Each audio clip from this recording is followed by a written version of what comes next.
Meron kasing isang namatay,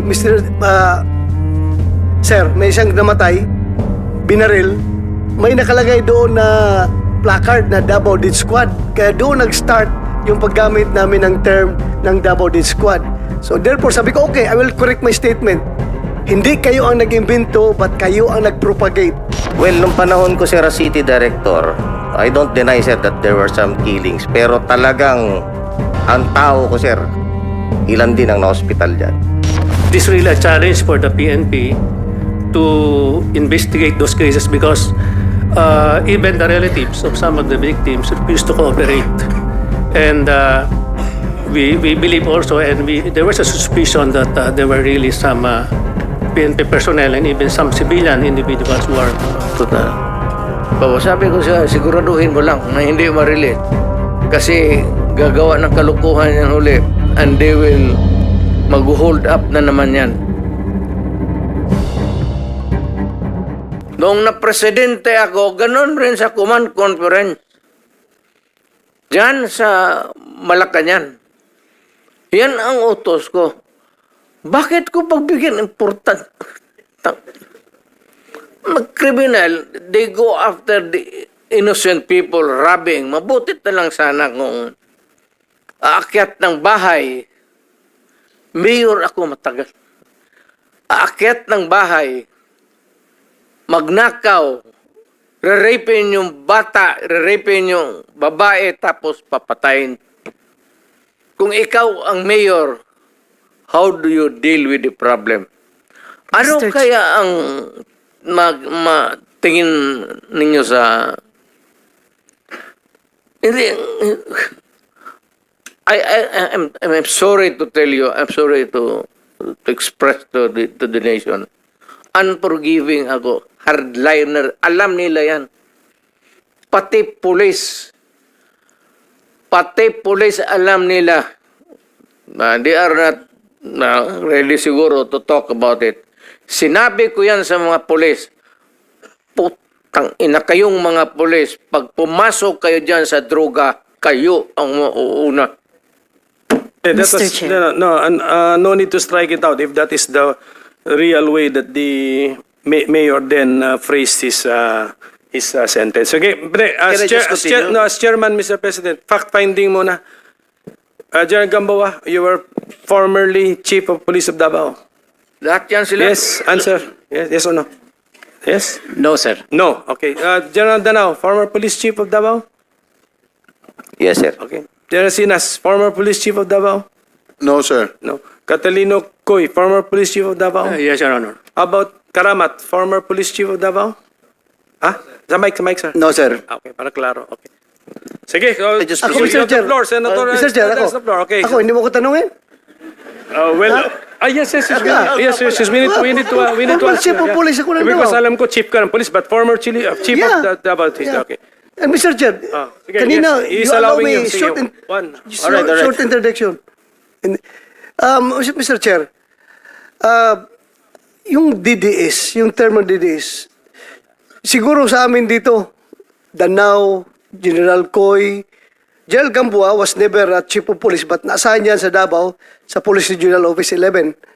Ako, assign ako ng Davao as City Director. At doon ako nagsimula yung career ko sa Davao City. Just this weekend, Mr. Chair, in-interview ako ng mga media ng Davao nung umuwi ako. And harap-harapan, sinabihan ko sila, kayo kasi, mga media ng Davao, kayo nag-imbento ng term ng Davao Death Squad. Pag may namatay, binabalita kagad niyo, Davao Death Squad, Davao Death Squad. Kayo ang nag-imbento ng term na yan. Sabi ko sa media ng Davao. And later on, one of the media ng Davao, dinibunk yung aking statement. Sabi niya, sir, with due respect, bago namin yan na-create, yung term na yan ng Davao Death Squad, meron kasing isang namatay, sir, may isang namatay, binaril, may nakalagay doon na placard na Davao Death Squad. Kaya doon nag-start yung paggamit namin ng term ng Davao Death Squad. So therefore, sabi ko, okay, I will correct my statement. Hindi kayo ang nag-imbento, but kayo ang nag-propagate ng word na yan. So yun na, lumaki na, nagiging ginamit niya. Pag may binaril, sabihin kagad, Davao Death Squad.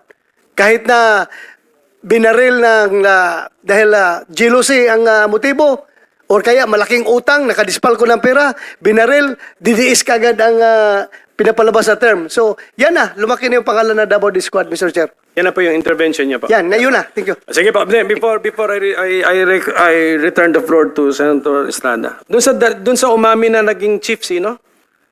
Chief Catilino Coy, naging chief ka. Danao, naging chief kayo. Do you mind or don't you mind having been called as the head of the Davao Death Squad by the former president? I think he's just joking, sir. Okay. Pero kagaya nga po ng sinabi ng ating mayor, sir, in my stint of almost 3 years as the city director of Davao, 3 years. wala po talaga yan yung sasabihin na you kill him, you kill. Wala pong gano'n, sir. So it's just a matter of taking things on your hand. If you will take it literally, yung sinasabi niya sa media. Kung ano yung sinasabi niya ngayon, sir, yun na yung sinasabi niya. Pero yung kamong sasabihin niya na, Danao, patayin mo sa ganito, there's no such thing, sir. Na ganon. So, walang ganong nautos. Is there a danger that your men will incorrectly interpret what the mayor was saying? Well, nung panahon ko, sir, as city director, I don't deny, sir, that there were some killings. Pero talagang, ang tao ko, sir, ilan din ang na-hospital dyan. Even in my term as my regional director of 4A in NCRPO and MPD, on record yan, sir, nasa hospital. Hindi lang, sir, nasa hospital, kundi namatay yung pulis natin. So, anong gagawin, sir, ng pulis pag ikaw ang nasa sitwasyon namin, sir? Are we going to allow just to kill the PNP there? So, siguro, sir, maging emotional man tayo rito, sir, pero kami po mismo is nasa front line in enforcing the law. Pero there's no such thing as sabihin na patayin mo lang si ganito, no. Walang ganon, sir. Sige. Can we hear from Catilino Coy? Thank you, Mr. General, Chairman. yes, General. I mind very much me being associated with the DDS because during that time when I was the city director of Davao, it was really a problem for us, especially the unsolved killings. Actually, we had a case in Ombudsman because of that, because of command responsibility. It is really a challenge for the PNP to investigate those cases because even the relatives of some of the victims refuse to cooperate. And we believe also, and there was a suspicion that there were really some PNP personnel and even some civilian individuals who are involved in those incidents. Thank you, sir. Okay, Senator Jingo, you have last 5 minutes. Thank you, Mr. Chair. You want something? Yes, Mr. Chair, with the indulgence of the SP Pro Tempore. Says Senator Risa. Opo, Mr. Chair, kasi siguro napansin, pati ng former president, yung shock ng lahat. Bakit, sir, yan ba ang trabaho ng pulis? Na pumatay ng mga suspected criminals? Sir, yung mic nyo. Pag dumaban, bakit Iba sila po yung pagka-express kasi kanina, so I had to clarify. Bakit Salamat, sila- SP Pro Tempore. bakit sila Salamat, Mr. makamatay? Chair. No. Hindi yan ang tanong ko. Talagang napaka hindi magandang impression po ng mga statements kanina. Kaya I appreciate the candor of Yusek Kuy at pati kanina ni General Danao. Look, ma'am, about it. may I Salamat kayo, Mr. interrupt Chair. you I'm done, Mr. Chair. for now. kindly? Go ahead, Itong sir. mga to, ma'am, galing ito ng mga sa Academy PMA. Hindi ito mga bubo. Hindi rin ito papayag na utusan mo ng illegal. Doon yan sa academy nila, sa PMA, they are formed there to, yung ano talaga yung batas. Kaya pag inutusan mo yan, sabihin mo, patayin mo, sabihin, sir, mukhang hindi pwede yan, sir. I tried. Ako mismo, I tried. Ako, marami akong patay mo, sir.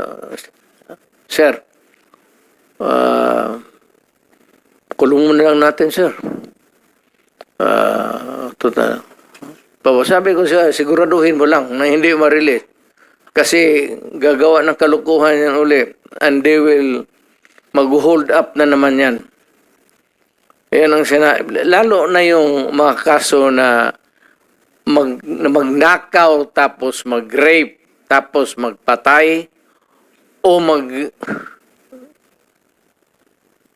Mr. Chair, Can we let the President complete his sentence? What were you trying to say, sir? That Yes, pagka mag-rape, magpatay, magnakaw, magpatay, and then what do we do with them? Ganun na lang ang sadness ko sa trabaho ko. Thank you. Kaya hindi ko lang sinabi ko yan kasi hindi ko lang sila mautusan ng gano'n na gaya na sinabi ko, putang ina, nag-rape ng bata yan, pinatay, patayin mo. Hindi ko mautusan tong mga to. Sabi ko, karamihan sila mayor, hindi maniwala yan ang ganon.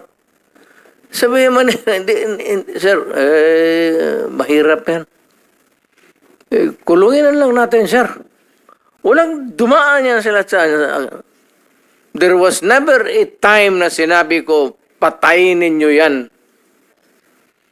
Minsan yung harap-harapan sa crime scene, nakita ko yung bata, 3 years old, rape, patay, tapos nandoon yung tiyuhin. O sinabi ko, putang, patayin mo, out of outrage. In the moment of outrage yung, putang, patayin mo. Sir, kulungin na lang natin yan, sir. Anong nangyari doon, Mr. President? Yung insidente na yun, napatay nga yung tito? Pinatay? Hindi. Hindi. Hindi. Mr. Chair, Yes, Senator Risa. alam na alam ko po na matatalino mga taga Philippine Military Academy. Hindi po yan ang issue. Ang kinaklarify ko po ay kanina sinabi nyo na in-encourage nyo ang PNP na i-encourage yung suspect na lumaban. Yes. Para mapatay, para Yes. masabing nanlaban. Correct. Correct. Para Ito sa very ma-minimize. incorrect. Correct, yes. Very incorrect po, if I may Yes, say as a it's not, civilian, sa well, professional police. It Salamat depends tayo, on, Mr. Chair.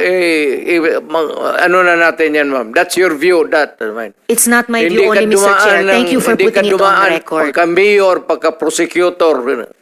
Ako, alam ko, dumaan ako, prosecutor, mayor, presidente, alam ko ang trabaho ko.